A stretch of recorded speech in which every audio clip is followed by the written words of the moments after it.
I thought I'd do a bit more on these digital IDs because some people don't realise how bad they are, and that they're coming very soon, probably next year for us. The start of it, with a load of lies around it probably. So one of the things is control of movement. I've got some stuff wrote down.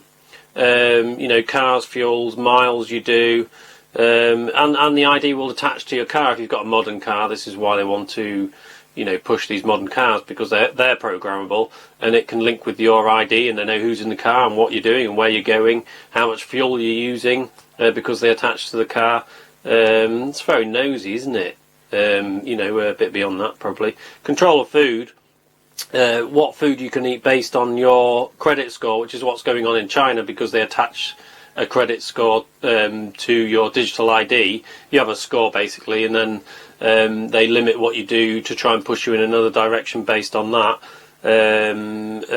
Some foods will be unattainable for people, and this is what's happening in China. Some people can't get certain foods, or meat or whatever, and it's based on the environmental score. Control of who you socialise with. It's a weird one, because you wouldn't have thought they'd be able to do that, but they can, because they can attach it to things like your vax status and stuff like that, and people don't want to hang out with you. And there's something going on in China, I can't remember what it is, where they people don't socialise with people with a low credit score. So somehow they've managed that. What else have I got? That's the socialising. Tracking. The tracking is probably the most important one to know about. Once it's attached to your facial ID, which is rolled out in England, even though they said they weren't doing it, they can track you wherever you are, and then they can build up a profile of who you are, and then they can give you scores or whatever they want to do based on that, put you in certain groups. This is all like obvious stuff, really. And then the groups you are in are targeted for more control. So that we've got to target these groups more, because they're not adhering to what we want them to adhere to. All happening in China right now.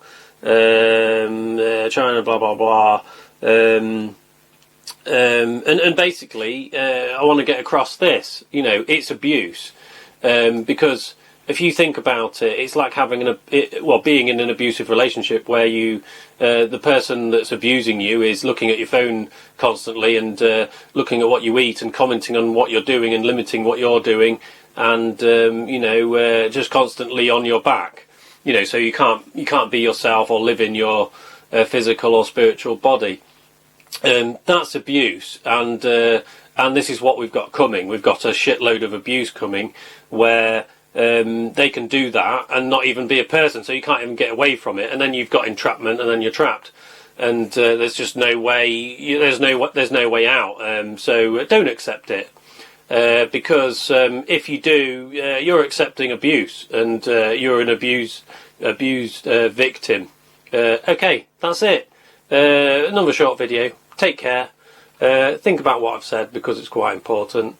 Stay safe. Cheerio.